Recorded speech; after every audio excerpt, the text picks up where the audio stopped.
Thanks for sharing a bit about yourselves and how you're using Folio in the chat box. And thanks for taking the time to get to know Folio a little bit better today. So today we wanted to talk about how you can use Folio to close transactions while still socially distancing. You know, as the country is opening up in phases, you'll want to adapt to what your clients and collaborators feel comfortable with. You might be meeting with clients over Zoom or designing virtual home tours for some time. We've got you covered with resources on how to juggle it all. You can check out our recent blog posts at ametree.com/resources or just right over here on our homepage. And, we have kind of a lot of different blog posts on various topics that might be helpful for you and your business. And we'll also share some links in the chat box covering everything from how to continue closing during these times to how to best go about relaunching your business. But if you miss the links in the chat box, you can always find them here at ametree.com/resources. All right.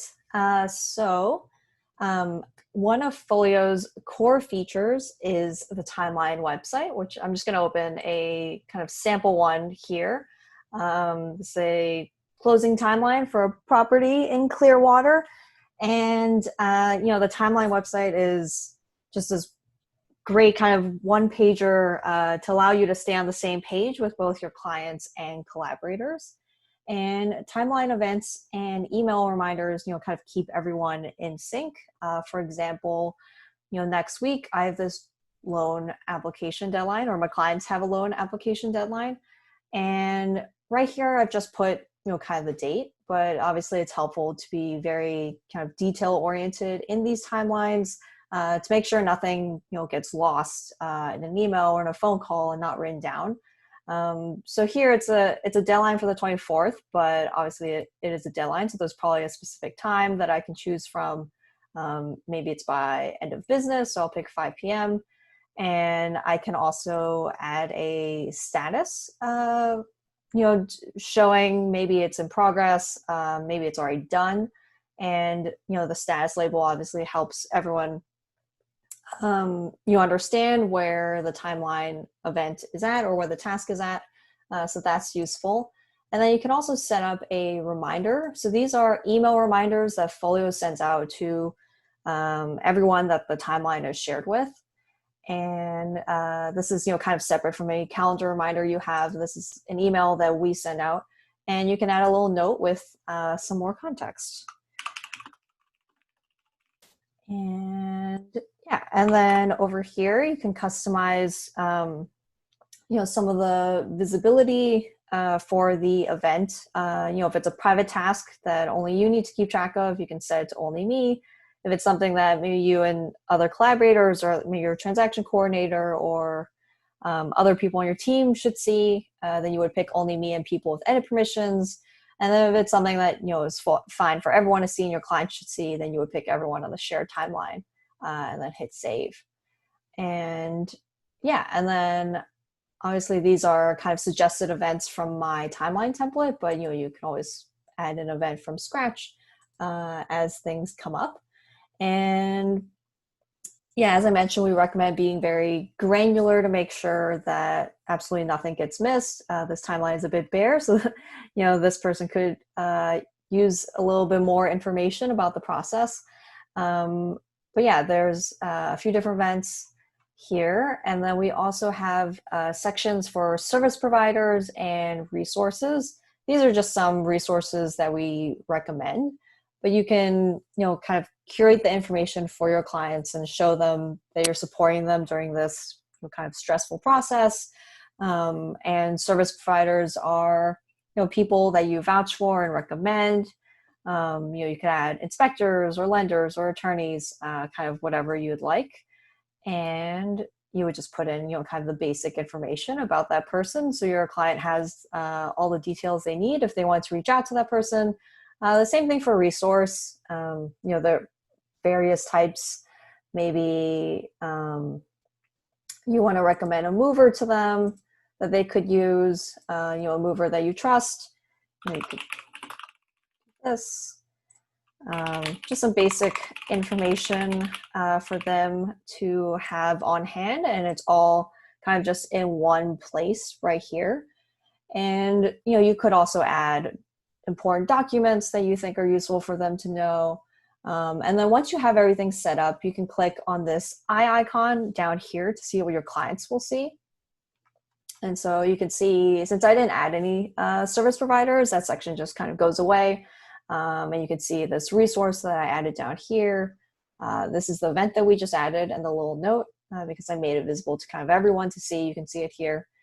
And if your client wanted to, or anyone with access to the timeline, they can click on the calendar icon and add the event to their calendar of choice if they wanted to stay very close to the process and they don't want to keep opening the timeline. They can always add the event to their calendars and just kind of have those reminders at a glance on their calendar.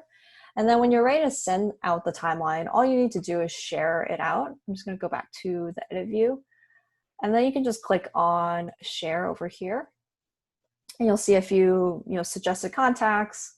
I'm going to add this person, and then I can designate their permissions. Let's say I want to give them edit permission. I can also customize a little note for them. So this is the default note, but you can edit it to whatever you'd like. And this is also kind of a preview of what the email looks like.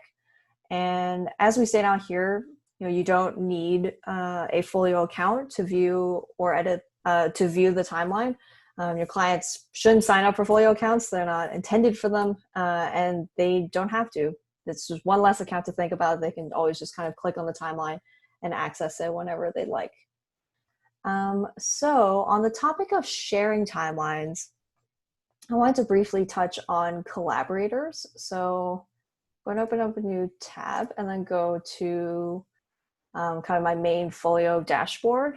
I know a lot of people in Gmail might not be using the website, but there's a lot you can do here. This is just ametree.com/folio.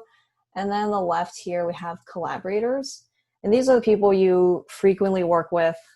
We suggest a few different kinds of collaborators that you can add. The best thing about setting up collaborators is that you can customize kind of the timeline sharing options. So if you're often working with, if you're working with a business partner, or you're part of like a 5-person team, or you just often collaborate with other people who you want to share timelines with, you don't have to always share the timeline one by one with them. You can set them up as a collaborator and either set it up so we always suggest this particular person, or you can just always share the timeline with them and designate the permissions that they should have. So this is a great time saver. So you're not always kind of manually inputting someone's email address when you're sharing the timeline with them, and it's kind of just automatic. You don't have to think about it. So you just kind of set it up once, and you never think about it again. And then so now I'm going to move over to Gmail to talk about a few other features for our Gmail users. So we're looking at kind of just an example email with a bunch of different attachments, and this is the timeline that we were actually just looking at, and for 655 Juliet. And one thing we recommend is making Google Drive folders your source of truth, since tight communication is even more crucial during these times. You don't want things to get lost in super long email threads with 12 different messages in it. No one wants to have to click through all those emails and click on attachments. So what we have done is that you can kind of connect Folio to your Google Drive. And so I'm just going to show how that would work. So here's an email attachment. I can hover over this little Folio logo and connect Folio to Google Drive and kind of set that up from scratch and just give my permissions. And now we are basically creating folders in Google Drive. And so basically each smart folder has a corresponding folder in your Google Drive, and all attachments will be saved there. And so you can see Folio saved the 3 attachments here to this folder for 655 Juliet Avenue. Over here on the sidebar, you can also click on files and kind of see all the files related to this folder. There's several different emails and attachments related to this folder. And then over here in Google Drive, you can see here's my Folio folder. Here's a few different properties that I've set up in the past. And then here are all the attachments tied to those emails. And this works just like any other Google Drive folder. You can share the folder with your clients, so they have access to everything. You could just share specific documents with them by right-clicking and kind of sharing from here. So it's just like any other Google Drive folder, but it just takes some of the manual work out of it, so you're not downloading the attachment and uploading it to a folder. Folio just kind of handles that for you. And earlier I mentioned that you can link to important documents in your timeline resources. So that's one thing you could do. I could kind of get a link for this document, and then go back to the timeline, add a resource, and just put the link to the document in the website. Let's see.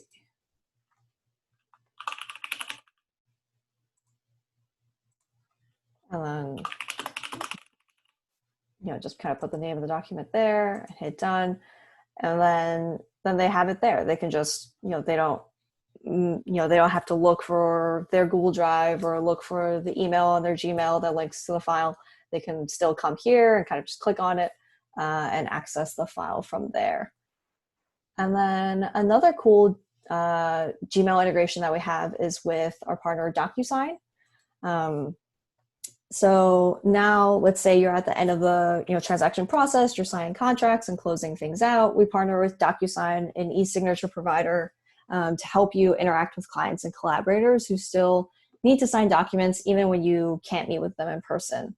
So here I had all these attachments, and you hover over the attachment, hover over our logo, you can click Get Signatures with DocuSign, and then you can tell us who needs to sign it.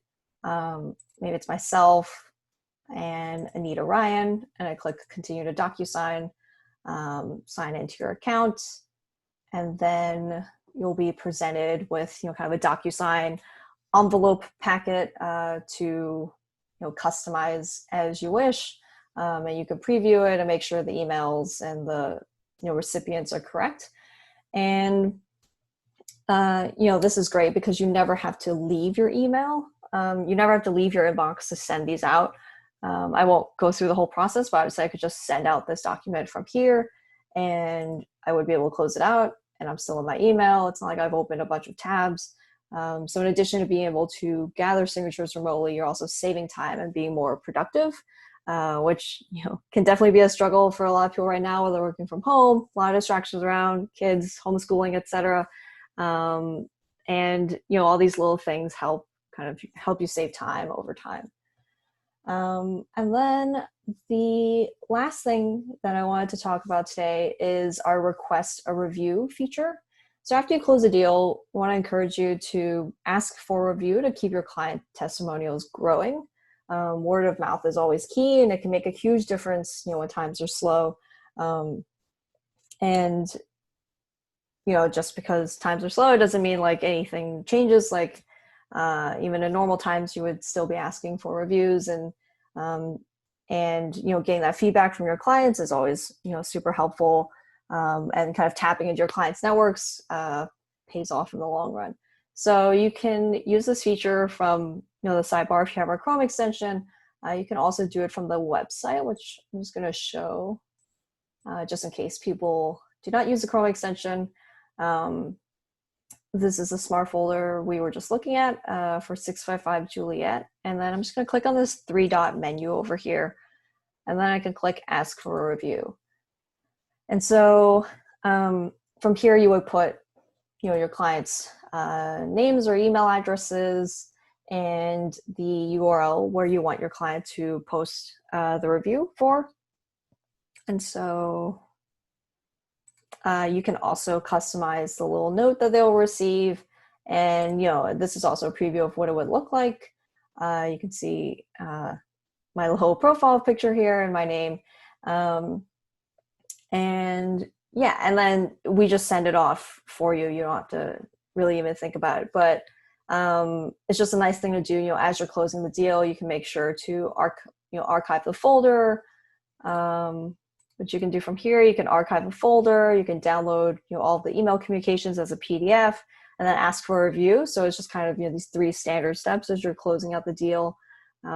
It's just a little tip to make sure that you are at least asking your clients. Maybe they won't leave you a review because they're kind of very busy with setting up their home or selling their home, but at least they'll know that that they can give you a review and that you would appreciate it. And I'm sure your clients would be happy to kind of do that for you. And yeah, that's about it. We have about 10 minutes. I just wanted to say really quick, if you ever have any questions for us, please check out our help center at support.amatree.com. We have a bunch of articles and resources here, but you can also message us from this little chat bubble down here, or you can email us at support@amatree.com. And if you have any questions for us right now, feel free to stick around so we can answer them. If you have to take off, we appreciate you taking the time to learn more about Folio today. And Danny also shared the blog post links, in the chat box. So make sure, to review them or bookmark them for future reading. And yeah, that's about it. Let us know if you have any questions. Drop them in the chat box, and we'll take it from there.